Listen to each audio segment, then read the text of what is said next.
So hello guys, अस्सलाम वालेकुम। मैं आपका दोस्त ईरान हाजिर हूँ सामने फिर एक नई वीडियो के साथ। और आज हम पढ़ने वाले हैं एक बहुत प्यारा सा टॉपिक जिसका नाम है न्यूबॉर्न बेबी को विटामिन के का इंजेक्शन क्यों लगाते हैं।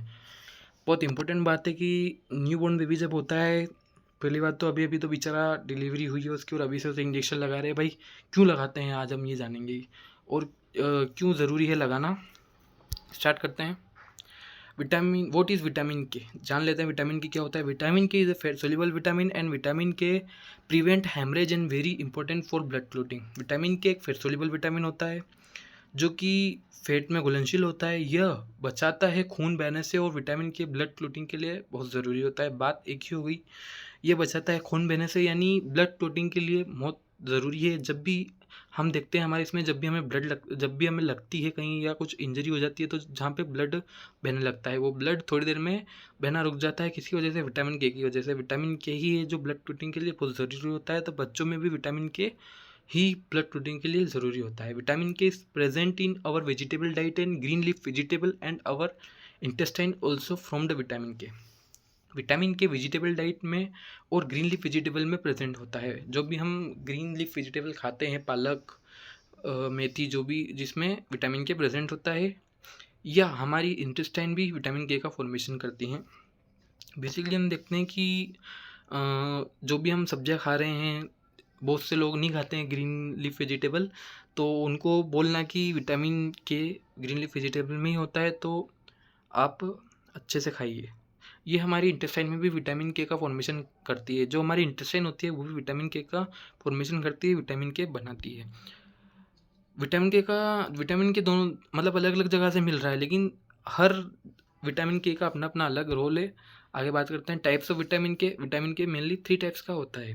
विटामिन K1, K2 और K3। विटामिन K1 को केमिकल लैंग्वेज में या केमिकल नेम इसका फाइलोक्विनोन होता है। विटामिन K2 का मेनाक्विनोन होता है और विटामिन K3 का मेनाडियोन होता है। बात करता है vitamin K are found in vegetable diet, green leaf vegetable. जैसा कि मैंने आपको बताया, विटामिन के फाउंड वेजिटेबल में पाया जाता है और ग्रीन लीफ वेजिटेबल में पाया जाता है। विटामिन K2 इंटेस्टाइन के जो नॉर्मल बैक्टीरिया होते हैं जो विटामिन K2 का फॉर्मेशन करते हैं। अब ये जो विटामिन K2 है, ये इंटेस्टाइन में जो नॉर्मल बैक्टीरिया होते हैं जिन्हें फ्लोरा कहते हैं, वो विटामिन K2 का फॉर्मेशन करते हैं। यानी विटामिन K2 जो इंटेस्टाइन में नॉर्मल बैक्टीरिया फ्लोरा होते हैं वो बनाते हैं। न्यूबॉर्न बेबी की इंटेस्टाइन स्टेलाइज होती हैं, उसमें कोई बैक्टीरिया प्रेजेंट नहीं होता, जिसकी वजह से वो विटामिन K2 का फॉर्मेशन नहीं कर पाते।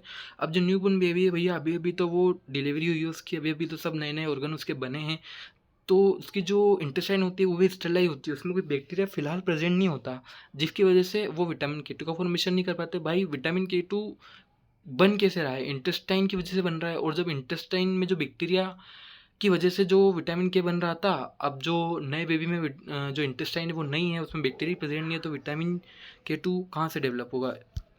आगे बढ़ते हैं। न्यूबॉर्न बेबी जब भी जन्म लेता है, जब उसकी अम्बिलिकल कॉर्ड कट की जाती है, तब वहाँ से ब्लीडिंग होने लगती है। उस ब्लीडिंग को रोकने के लिए विटामिन K3 का इंजेक्शन लगाया जाता है।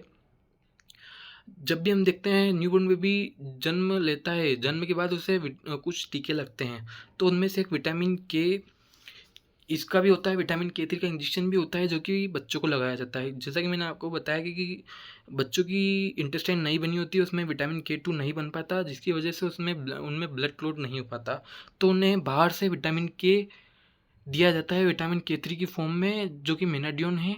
विटामिन K3 को इंजेक्शन को हम हमेशा ब्लैक प्लास्टिक में कवर करके रखते हैं, क्योंकि यह फोटो सेंसिटिव ड्रग होता है। फोटो सेंसिटिव का मतलब लाइट से ख़राब होने के चांस होते हैं या लाइट से ख़राब हो सकता है। और इंजेक्शन के बारे में बात करते हैं। टर्म बेबी जो 9 महीने के बाद डिलीवर हुआ है, बेबी जो पूरे 9 मंथ कंप्लीट होने के बाद बेबी डिलीवर हुआ है या डिलीवरी हुई है, तो उसे 0.5 ml इंट्रामस्कुलर लगाते हैं। थाई की मसल्स होती है जिसका नाम वास्टस लेटरलिस होता है, उसमें ये इंजेक्शन लगता है। और अगर बेबी प्री टर्म यानी 9 मंथ से पहले ही बेबी की डिलीवरी हो गई है, तो उस कंडीशन में 0.2 ml लगाते हैं।